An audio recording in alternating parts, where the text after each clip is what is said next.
নমস্কার বন্ধুরা, আমাদের চ্যানেলে আপনাদের স্বাগত। আজকে আমি তৈরি করছি চালের পাঁপড়। ঘরে থাকা চাল, সেই চাল দিয়েই আমি কিভাবে পাঁপড় তৈরি করি এই আপনারা এই ভিডিওটা দেখতে থাকেন। এর জন্য আমি নিয়েছি লঙ্কার গুঁড়ি, লবণ আর খাবার সোডা। এই সামান্য কিছু জিনিস দিয়েই আমার এই পাঁপড়টা তৈরি হবে। আর এখানে আমি নিয়েছি 2 কৌটা, এই 250 কৌটা 2 কৌটা চাল। আমি প্রথমে চালগুলি ভালো করে ধুয়ে নেবো। এর জন্য চালে জল দিয়ে দিচ্ছি। চালগুলি আমার ধোয়া হয়ে গেছে। আমি এখন এটা কুকারের মধ্যে দিয়ে দেবো। কুকারের মধ্যে দিয়ে সিদ্ধ করলে চালটা ভালো সিদ্ধ হবে। এর জন্য আমি কুকারেই চালটা সিদ্ধ করব। আমি এই 250 কৌটা 2 কৌটা চাল নিয়েছিলাম। এর জন্য আমি এখানে জল দিয়ে দেবো 4 কৌটা, কারণ ভাতটা অনেক নরম করে ফোটাতে হবে। চামচে 2 চামচ লবণ দিয়ে দিচ্ছি। লবণটা আপনাদের পরিমাণ মতো দেবেন। আমি এখানে 2 চামচ দিলাম। আর খাবার সোডা দেবো 1.5 চামচ।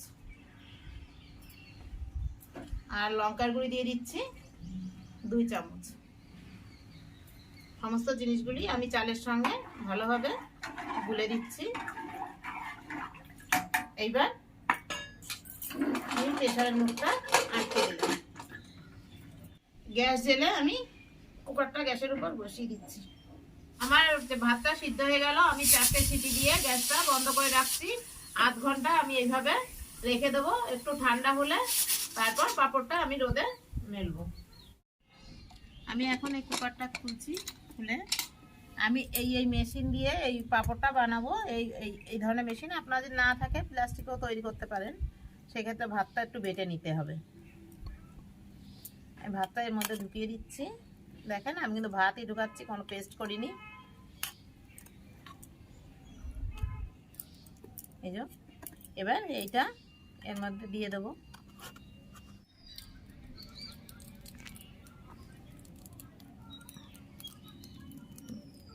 এই যে এইভাবে আমি পাঁপড়গুলি একটা একটা করে এই কাপড়ের উপরেই রোদে দিয়ে রাখবো।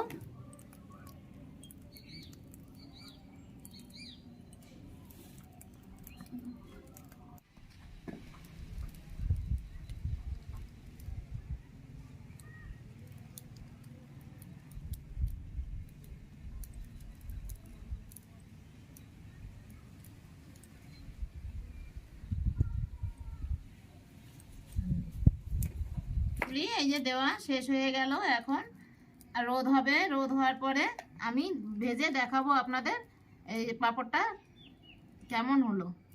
আপনারা বাড়িতে এইভাবে পাঁপড় তৈরি করে দেখবেন, তাহলে আর দোকান থেকে কিনে আনা লাগবে না।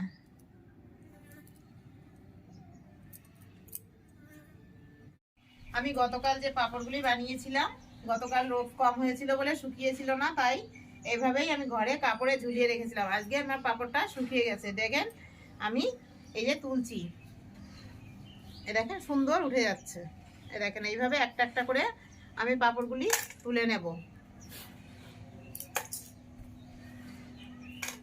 আমি আগেই তেল কড়াইতে বসিয়ে দিয়েছিলাম গরম হতে, আর সেই সঙ্গে পাঁপড় তুলে নিচ্ছিলাম। এই যে এই কটা পাঁপড় আমি আপনাদের রেখেছি ভেজে দেখানোর জন্য।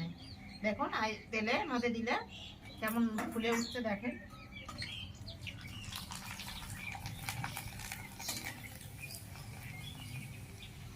তেলটা আর একটু বেশি দিলে ভালো হতো, আমি একটু কমই দিয়েছি অল্প ভাজবো বলে।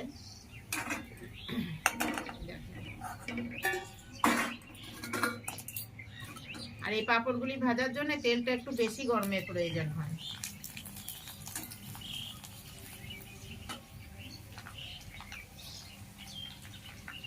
এখন একাই ফুলে ওঠে, আমার কিচ্ছু করতে হয় না।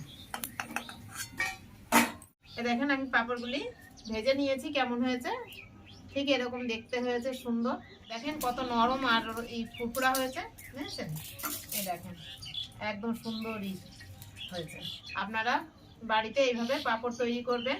এই পাঁপড়টা বিকেলবেলা চায়ের সঙ্গে, ডালের সঙ্গে খেতে খুব ভালো লাগে। আপনারা একবার বাড়িতে তৈরি করে খেয়ে আমাকে কমেন্ট করে জানাবেন। আমি যে বললাম ভালো লাগে, এটা ভালো লাগে কি না আমাকে কমেন্ট করে জানাবেন।